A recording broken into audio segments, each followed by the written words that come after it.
એક વખત નર્મદાના કિનારે આવેલા એક નાનકડા ગામમાં હરિભાઈ નામના વૃદ્ધ રહેતા હતા. ઉંમર થઈ ગઈ હતી, પગ પણ કમજોર હતા, એટલે હંમેશા લાકડીના સહારે ચાલતા. ગામના લોકો તેમને રોજ સવાર અને સાંજ નદી કિનારે બેઠેલા જોતા. ઘણા લોકોને લાગતું કે હરિભાઈ હવે કંઈ કરી શકતા નથી, ફક્ત સમય પસાર કરે છે. હરિભાઈ યુવાનીમાં ખૂબ મહેનતી ખેડૂત હતા. જમીન, પરિવાર અને માન સન્માન બધું હતું, પણ સમય સાથે દીકરાઓ શહેર તરફ ચાલ્યા ગયા. વૃદ્ધાવસ્થામાં હરિભાઈ એકલા જ રહી ગયા, છતાં એમના ચહેરા પર ક્યારેય ઉદાસી ન દેખાતી. તેઓ નદી કિનારે બેસીને વહેતા પાણીને નિહાળતા રહેતા અને મનમાં પ્રાર્થના કરતા. એક દિવસ ગામનો એક યુવક રવિ તેમની પાસે આવ્યો. રવિ ખૂબ ચિંતામાં હતો. ખેતીમાં નુકસાન, ઘરેણાંનો ખર્ચ અને ભવિષ્યની અનિશ્ચિતતાએ તેને તોડી નાખ્યો હતો. તેણે હરિભાઈને પૂછ્યું કે કાકા, જીવનમાં બધું તૂટી જાય છે, ત્યારે માણસે શું કરવું જોઈએ? હરિભાઈએ લાકડી જમીનમાં ટેકવી અને નદી તરફ ઇશારો કર્યો.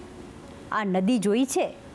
તેમણે શાંતિથી કહ્યું કે પથ્થરો આવે, વળાંક આવે, પણ નદી તો વહેતી જ રહે છે, તે અટકતી નથી.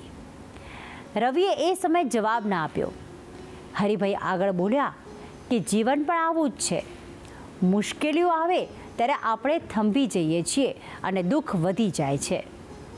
વહેતા રહેવું જોઈએ, પ્રયત્ન કરતા રહેવું જોઈએ, અને એ જ સાચો માર્ગ છે. થોડા દિવસો પછી ભારે વરસાદ પડ્યો. નદી ઉફાન પર આવી અને ઘણા જ ખેતરોમાં પાણી પણ ભરાઈ ગયું. રવિનું ખેતર પણ અસરગ્રસ્ત થયું. તે ફરી નિરાશ થઈ ગયો, પરંતુ હરિભાઈની વાતો તેને યાદ આવી. તેણે હિંમત ભેગી કરી અને પાણી ઉતરી ગયા પછી નવી રીતે ખેતીની શરૂઆત કરી. સમય પસાર થયો. મહેનત અને ધીરજથી રવિનું ખેતર હવે લીલુંછમ બની ગયું અને પાક પણ સારો આવ્યો. રવિએ પહેલી વખત જીવનમાં સાચી શાંતિનો અનુભવ કર્યો.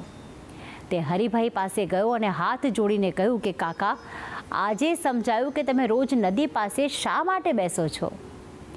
હરિભાઈ સ્મિત કરતા બોલ્યા, કારણ કે નદી મને શીખવે છે સમય, ધીરજ અને વિશ્વાસ. જે માણસ આ ત્રણને પકડી રાખે છે ને, એ કદી જ હારતો નથી. આ વાત એ શીખ આપે છે કે જીવનમાં મુશ્કેલીઓ સામે થંભી જવું નહીં. ધીરજ, વિશ્વાસ અને સતત પ્રયત્ન, આ ત્રણ જીવનને નવી દિશા આપે છે. અને હવે આ વાત એક સુવિચાર દ્વારા પણ સમજી લઈએ.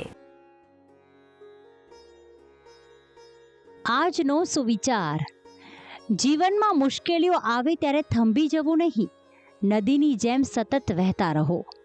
પ્રયત્નોનો પ્રવાહ જ સફળતાના સમુદ્ર સુધી પહોંચાડે છે.